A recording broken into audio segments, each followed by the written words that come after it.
Olá para você que está nos assistindo. O tema do nosso bate-papo por aqui é sobre tecnologia e as redes sociais. Isso porque não tem como ignorar o potencial das redes sociais para um negócio. É preciso se manter atualizado sempre para poder acompanhar todos os avanços e novidades na área virtual.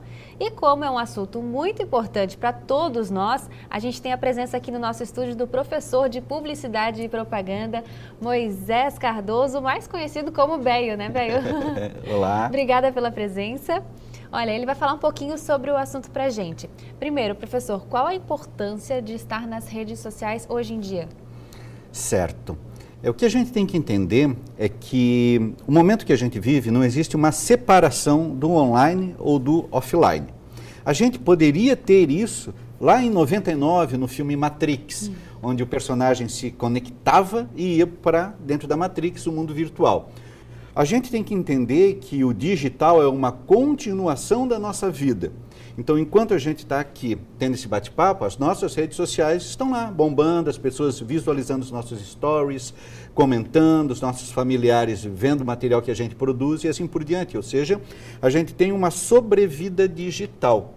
Na medida que eu entendo que aquilo é uma continuação da minha vida e o que acontece lá tem impactos na minha vida física aqui, automaticamente eu tenho que tomar certos cuidados. Então, se eu tiver esse entendimento, está tudo certo.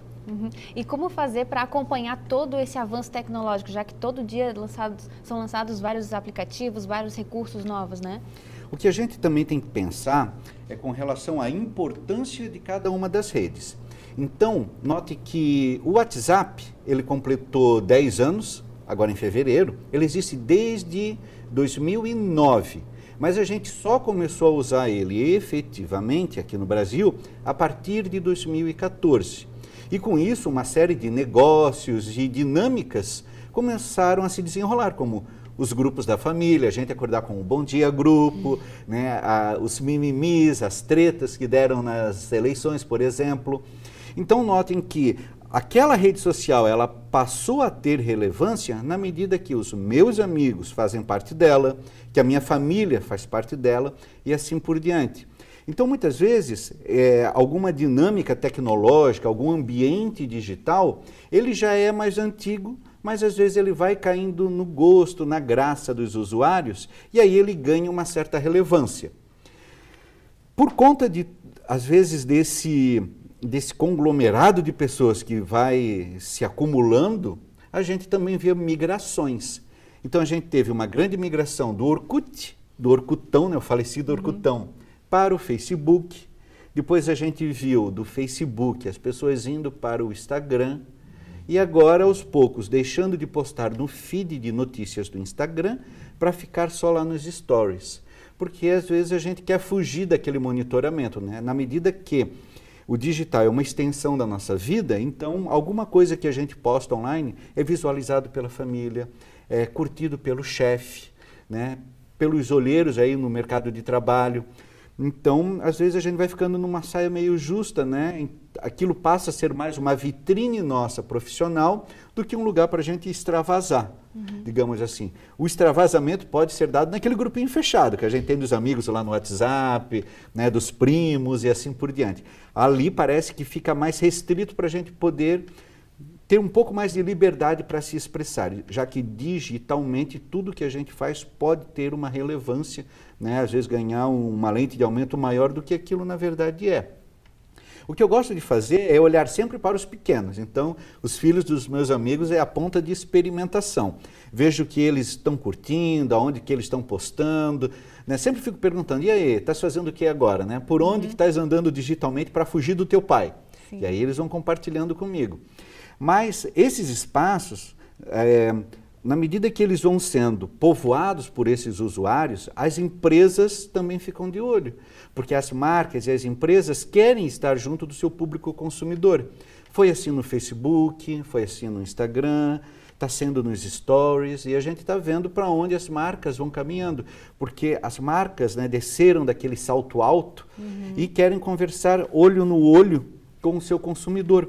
Por isso que um espaço, às vezes, ele é desbravado por esses jovens usuários, mas depois ele é povoado pelas marcas, pelas empresas e por todo mundo que está correndo atrás para ficar antenado dessas conectividades.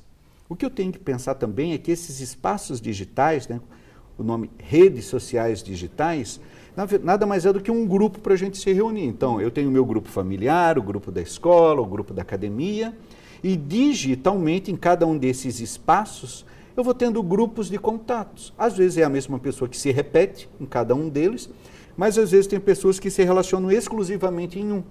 Por isso que quando a gente está em muitos grupos digitais, às vezes a gente consegue ter contato com pessoas diferentes que não fazem parte de todo esse ambiente, mesmo porque, se for para a gente dar um pouquinho de atenção para cada uma, a gente não consegue viver, né? Não consegue trabalhar, não consegue dar atenção para os nossos pares e assim por diante. E é isso que está acontecendo muito hoje em dia, né? Bem isso daí mesmo. A gente tem um fenômeno que ele é chamado de nowism, ou seja, o agorismo. O presente nunca foi tão presente como é. Porque parece que tudo é chama a nossa atenção. Os stories, né, as redes sociais de postagens de 24 horas, né, posto hoje, amanhã já não está mais presente, ela starta dentro da gente um senso de urgência e emergência. Então, quando alguém posta alguma coisa, eu tenho que ver, porque se eu não ver, eu vou perder, e aí eu me sinto meio que desatualizado. E essa dinâmica digital também parece que altera a nossa percepção de tempo e espaço. Então, eu tenho um passado que não desaparece. Prova disso é quando a gente vê lá no Facebook, ele lembrando a gente, olha, há 5 anos atrás, aí a gente vê aquela foto, meu Deus, né? Como mudei. Então, eu tenho um passado que ele se torna muito mais presente, ao contrário dos nossos antepassados, que mostravam aquelas fotos antigas, agora a gente tem ali o digital batendo todo dia na nossa porta, olha o que tu fez há 10 anos atrás, há 5 anos. Eu tenho um presente que é muito mais presente, que parece que eu tenho que ficar antenado em tudo que está acontecendo, nos trend topics no Twitter, sabendo os babados do carnaval que aconteceu, porque isso tem desdobramento nas nossas rodas de conversa, no mercado e assim por diante. E isso faz com que eu chegue no futuro de uma forma diferente do que a melhor idade está atualmente. Eu brinco com os meus amigos de que chegaremos no futuro passando muito tempo no celular vendo as coisas, jogando muitas coisas, né, que atualmente, devido à vida adulta corrida, né, de pagar boletos, não nos permite fazer. Isso, e nessa questão assim, mais profissional, como que faz para se destacar mais nas redes sociais, tanto para a empresa quanto a pessoa que quer abrir um negócio? O que eu tenho que entender inicialmente é que eu nunca posso abrir mais canais de comunicação do que eu consigo gerenciar. Então, às vezes, a gente vê aquela empresa que criou um perfil lá no Instagram, mas não atualiza. Né? Tem os stories, mas não atualiza. Então, se eu estou presente digitalmente, né, eu tenho que atuar digitalmente naquele cenário. É a mesma coisa quando a gente anda na rua e não fala com ninguém, né? A pessoa te dá bom dia, tu baixa a cabeça. Eu tenho a oportunidade todos os dias de falar com muitas pessoas. Mas se eu tenho essa oportunidade de falar todos os dias, o que eu falo? Se eu for uma marca, eu não posso somente oferecer o meu produto. Compre, compre, compre, compre. Não, se torna chato. Né? Eu tenho que entrar na conversa, eu tenho que pegar o mote do que está acontecendo e daí sim argumentar. Por isso que as empresas, elas se transformaram, elas criaram o que a gente chama de persona. Né? Ela se incorpora digitalmente na personalidade de uma pessoa, de um usuário, e a partir dali ela trata as suas dinâmicas, interage, às vezes pode se posicionar, às vezes não. Né? A gente vive um tempo que é muito, muito delicado se posicionar, mas eu posso interagir dessa forma. O que eu tenho que pensar também é que, dependendo da rede social, faz sentido eu interagir mais ou não. Dependendo da marca, faz todo sentido ela ter um grupo no LinkedIn, por exemplo. Né? Se ela não trabalha com público direto, às vezes empresa para empresa, né? Faz todo sentido ali. Se eu for uma lojinha de bairro, por exemplo, um pequeno comerciante local, faz todo sentido ela estar em redes sociais de imagens, como o Pinterest, o Instagram, né? Os stories do Instagram. Se eu for um pequeno mercadinho de bairro, eu posso fazer o meu jornalzinho semanal e mandar para o grupo de WhatsApp da vizinhança. né? Atualiza os status do WhatsApp, que as pessoas nem se lembram muitas vezes que existe, mas a gente tem a nossa rede social de 24 horas ali que desaparece, né, diariamente. Eu posso postar ali os produtos que estão em promoção naquele dia no mercadinho. Então tudo é uma questão de contexto e relevância.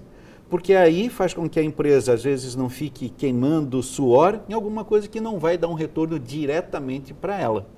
Então, tudo é uma questão de contexto. Legal. Agora vamos falar um pouquinho do evento que você participou, né, de 5 dias, muita criatividade, inovação, como é que foi? A Campus Party é o maior evento de tecnologia multidisciplinar que a gente tem aqui no Brasil. Ele acontece em outros países, em outros estados também. Essa é a edição que eu vou, ela é nacional, em São Paulo. São 5 dias de imersão, 8 palcos e 1000 horas de conteúdo. Então, se a gente fizer a conta, parece que não está fechando. 5 dias, 1000 horas, ou seja, é humanamente impossível a gente absorver tudo. O bom é que eles disponibilizam no canal deles no YouTube todo o conteúdo das palestras. Legal. Então, eu passo aí quase uns 6 meses para conseguir ver tudo, porque não dá para ficar o tempo todo. Então, deu uma folga, estou fazendo uma refeição, estou ali com o celular, vendo a palestra, que eu não pude acompanhar naquele momento presencialmente. Isso para se manter atualizado, né? Que hoje em dia tem que... Sim, é a minha qualificação anual, digamos assim, Ari. Mas ele é um evento diferente dos outros que a gente tem aqui na região, que às vezes só tem uma temática. Então, a gente tem o evento de startup na cidade, evento de empreendedorismo, evento de marketing digital. Lá eu tenho todas essas disciplinas em volta da tecnologia acontecendo simultaneamente. Então, eu tenho um painel de games que acontece, eu tenho painel de criptomoedas, blockchain, né, que pega essa coisa da economia digital, né, a desmaterialização do dinheiro. Eu tenho o pessoal do empreendedorismo, que ensina os jovens empreendedores a apresentar o seu pitch, ou seja, vender o seu negócio em 2 minutos. Né? O Sebrae faz um trabalho muito forte ali dentro. E assim a gente tem de várias temáticas. E isso faz com que a gente consiga ver múltiplos olhares. Então, eu consigo dar uma passadinha, ver o que o pessoal, qual é a linguagem de programação que o pessoal está usando, né? Mesmo não sendo diretamente a minha área, mas eu sei o que está acontecendo naquela roda de conversa. Paro com o pessoal lá dos games para ver quais os negócios que estão se desdobrando, que está tendo desdobramento, né? Como é que é a carreira de um gamer, quais os novos mercados que estão se abrindo. E assim por diante, em cada uma das áreas eu consigo dar uma passadinha para saber o que está acontecendo. Se puder fazer uma analogia, quando a gente vai numa festa e tem vários grupos, amigos, parentes, a gente dá uma passadinha, escuta a conversa, ri um pouco, vai para o outro e assim vai fazendo e sai de lá atualizado. E você quase nem dormiu, né? É uma dinâmica muito puxada, né? As palestras começam às 9 da manhã e vão até às 3 da madruga, porque o último painel é às 2 da manhã, é 1 hora. Então, até tu fazer as perguntas e tal. Lembrando que é um ambiente de confinamento, então a luz não desliga, a barulheira não para, ar-condicionado bombando. Então, tem que usar o que eu chamo o kit de alienação. A gente coloca o tampão industrial no ouvido, né, a vendinha nos olhos, toma um relaxante muscular, dorme 3 horas e meia, 4 horas e vai para frente. A gente vai se desgastando ao longo da semana, vai ficando com as olheiras, vai ficando meio dolorido. Mas vale a pena, né? É muito gratificante. A gente volta revigorado, assim, né, com a cabeça explodindo de ideias. Legal. Bom, Velho, infelizmente nosso tempo acabou, mas quero agradecer a presença. Obrigada por todo o compartilhamento de ideias aí pra gente. E espero que você que está nos assistindo também tenha gostado desse bate-papo com o professor. E não se esqueça, a FURB TV também está presente nas redes sociais, através do Facebook, Instagram e YouTube. Não deixe de nos acompanhar. Até a próxima!